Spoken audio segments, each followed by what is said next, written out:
Tonight we induct the second person into the Her Sport Hall of Fame. Olympian, 4-time cross-country silver medalist, World and European cross-country champion, winner of the London, Berlin and Amsterdam marathons. This year's inductee ran 2 hours, 22 minutes and 23 seconds, an Irish record set in 1998 that still stands today. Please welcome Catherina McKiernan. Thank you. Catherina, great to see you. Thank you, Grania. Nice to be here and really enjoying the evening, and well done to everybody who received their awards, and very informative evening and very motivational. Absolutely. What do you make of getting this award? Yeah, it's a great honour.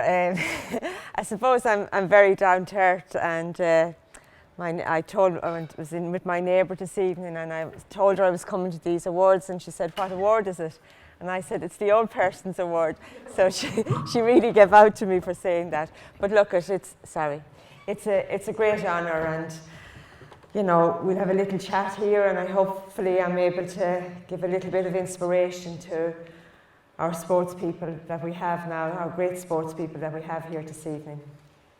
I want to ask you about running. What did and what does running, what way does it make you feel? Yeah, so I suppose just to give you a little bit of background, I grew up in a very rural part of the country in Cavan, and I'm the youngest of 7. I lived on a farm. Yeah.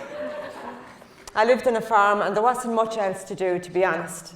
So I went out the back fields and ran around with no expectations. I heard some of our speakers here this evening saying that they dreamt of their achievements, but I had no expectations whatsoever of running in the Olympics or World Championships or whatever it was. I just ran around the fields for that sheer enjoyment, that feeling of well-being that running gave me. And I didn't like school. I was the youngest of 7, so I did feel that I had to make my mark in some way. And I played a lot of camogie, you know, back then in Cavan. The boys played football, the girls played camogie, and really that's all there was. You know, we swam in the lakes, we hit the tennis ball up against the gable of the house, and just very, very simple things. If we wanted to go somewhere, we either had to cycle, walk or run. So I was building up a great fitness level without realising it from a very, very young age. We lived on a big hill, so every time that you went down, you had to come back up again. And it was very hilly around the place. So, you know, I was getting very strong just from everyday living. I'm just wondering, if you're the youngest of 7 as well, did you need to be able to run very fast to get away from some of the older brothers and sisters? Well, yeah, everything was a competition, yes, to be sure. Particularly with one of my brothers, who maybe was about 7 or 8 years older. And everything we did, like, he was good at football, so I would go down to the football pitch and I would kick balls to him so he could catch big high balls. And I remember one summer evening we went for a cycle, and it was always going to end up in a race. But he got a puncture about 5 miles down the road, but I kept going ahead. There was no sympathy. I'm sure he would have done the same as well. So it was very, very simple upbringing. A good upbringing as regards diet as well, because I lived on the farm, so we had our own milk and we had our own meat, we had our own lamb, we had all our own vegetables, chicken, eggs. You know, so it was a very, very healthy upbringing, and I think that stood to me during my career, because thankfully I never got sick really, and that's a big thing. You know, before big events you can prepare for months and years in advance, and maybe in the week leading up to it you can get sick, but I really put that down to the good start that I got on the family farm. Who would have you looked up to when you were growing up? Who were your role models? Yeah, well, there's a funny story with this, really. As I said, it was a really just GAA community. And I loved watching the Kerry football team for some reason. I suppose they were successful, and at that age, you know, you follow people that are successful. So I remember I went over to the press conference for the London Marathon, maybe 3 or 4 days before the marathon.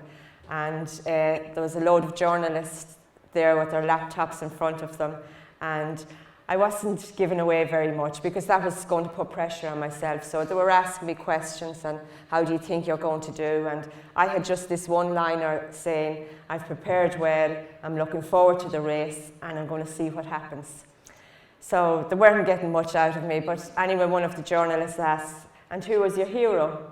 And I said, Pat Spillane. And these, you know, English journalists, and it was from other parts of the world as well, and they had no idea who Pat Spillane was. So I didn't make them any the richer, but look, they were grey in the face. I remember leaving the press conference and they were sitting there at their laptops and they had absolutely nothing to write because I didn't give away anything. And I think, you know, that was the way I operated. We can sometimes say too much before competition and put pressure on ourselves, and I'm so happy that I wasn't competing during, you know, with the social media now. I believe that it has to be done to a certain extent, but it puts a lot of pressure on our sports people nowadays. And, you know, my little bit of advice would be to do the bare minimum. I know with sponsorship and that you have to do some social media, but don't put pressure on yourself. You have enough pressure without putting it on yourself. What were you like before a race? And what I mean by that is when you were about to start racing, did you have a particular technique, mindset? How did you get yourself ready for a race? Yeah, well, I suppose all of that is done in the years and months and weeks leading up to a race. But again, keeping things very, very simple. You know, some of the girls said there earlier, if you prepare well, you're confident, and then that alleviates a lot of the fear. Sometimes we're fearful because we're afraid of how we're going to perform. But, you know, prepare well, and that takes years. And then in the days leading up to it, I would just have said to myself, okay, I've done all the training that I could possibly do. I couldn't have run a mile more in training, and now I'm going to get on the stage and do my very best. And I would always say to myself, I'm going to do my very, very best. I know when I get to that finish line that I couldn't have run a half a second faster or a half a step faster. And once you do that, it does take the pressure off you because you know that you have done your very, very best. And that's all that can be asked from anybody at any stage. And once you do your best, within yourself, you're going to be happy. Were you ever superstitious, or did you have any sort of rituals that you had to do, like maybe speak to somebody the morning of the race or avoid somebody that you didn't want to see or anything like that? Yeah, well, I did keep a very low profile. I wouldn't say much before a race, as I said already, because that puts pressure on you. But I would say a few prayers, yes. I believed in praying. I do believe that we have this inner strength. Life in general can be difficult, and my way of, I feel that there has to be somebody else of a higher esteem helping us through life, and that gives me great comfort. And yeah, I would pray. I always wore a miraculous medal in my shorts pocket. I felt that gave me strength, gave me comfort. And my mother is very, very religious. She'll be 90 in May, and she has Alzheimer's now a little bit, and it's amazing. She doesn't really remember very much, but she remembers all her prayers. And when that, to me, that makes me realise that there's something else there helping us on this journey. And she could never watch any of my races. She would be out the back fields with her rosary beads saying her prayers, and I was very, very aware of that. In the last kilometre of a race, when my legs were hanging off me, I would think of my mother, I would think of all the people in Cavan, I would think of all the people around the country, and they were the people that got me to that finish line. And you all as well need to have something that is going to spur you on, that's something that's going to help you when the going gets tough. Whether it be family or whatever it is, different things, and even just thinking of all the training, all the hard work, all the commitment that you put in, just so that you can get the very best out of yourself. What were they like with the homecomings, Catherina, and the local people when you won and came back with the medal? Like, what was that like? What was your mum like when she saw all this happening? Yeah, it was amazing because, Grania was a very, very rural part of the country. The school and the church we were kind of, 2 miles. Then the other side, 1.5 miles, was the pub and the post office and the shops. So if you can visualise how rural it was. And again, that was a great driving force for me. I didn't go to scholarship to America. I was asked to go, but I was a home bird, and I decided, okay, I'm going to make it from here. And again, as I said, during races, I would think of that I could do it from home. And yeah, it was like, the people were really, really genuine people, really nice people. And on Sunday at Mass, I'd be running a race, and the priest would say, now at the end of Mass, we'd say a prayer for Catherina, that she does well today. And as I said, I was aware of all of this. But yeah, when I would come home after, so I won 4 silver medals in the Worldcrosscountry. My children laugh at me, they call me a loser, but anyway. Second best. But I did manage to win the European Championship, so at least that made up for that. But yeah, we had great celebrations. Every time I got a medal, every time I got on the podium, we would go back to the local pub. I'd fly home and go back, and you know, it was a great celebration, a great reason for people to get drunk and get stupid and all of that. I remember after the London Marathon, and that was a very, very challenging race, because at halfway I got stomach cramps, so I had 13 miles still to go. And I remember seeing Portaloos along the side of the road and saying to myself, if I have to pay them a visit, I'm still going to win, because I had my mind tuned that, you know, I'm going to win this regardless. And it just goes to show you the power of the mind.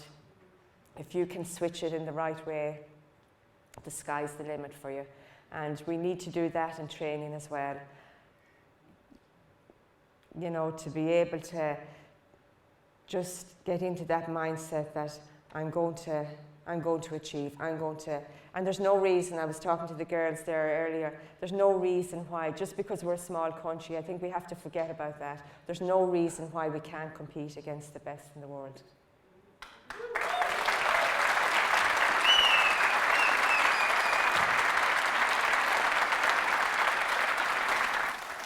Sonia O'Sullivan, I know, is a good friend of yours, and you would have competed against each other. What way did you both help each other when you were running?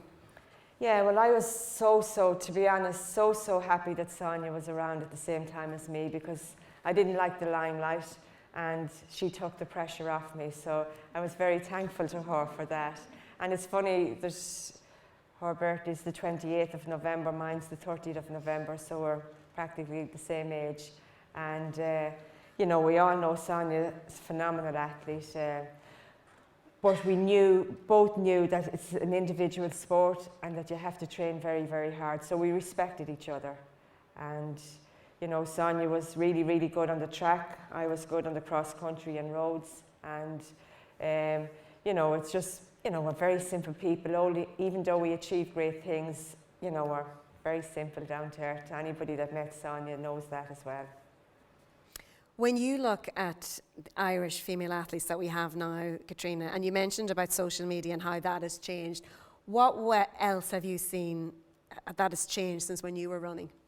Yeah, no, I think you're very lucky as well to be in this time, because there is a lot of support, and we have a vast amount of athletes over a vast amount of sports. When I was competing, it wasn't like that. And my best advice to you is, you know, I wish I could do it again. I wish I was your age again. And really be cheeky, be bold, take all the risks. Do the very best that you can do. You know, if that means leaving college for a couple of years, leaving work for a few years, and leaving no stone unturned. You only get one chance at this, and it's a very, very short time. You know, your career is very, very short. And you know, get help, get advice, all the help that you can get, and make the most of it. And when you finish your career, just you can say to yourself and have that comfort that you gave it 110%. And you know, I just love to be back there doing it, and I hope I can get that across to you here tonight, that, you know, as I said, make those decisions and don't have any regrets. It's very, very short. When you're my age, you know, you'll say, oh, I wish I had listened to Catherina, and, you know, just go full whack at it, and you know, you have a lot of time to live. There's a lot of living to do after. You know, it's not a commitment. You have a talent, and really, really work on that and get the most out of yourself and enjoy the journey. As Katie was saying there, the joy is in the journey, because, you know, if you don't enjoy it, you know, why do it?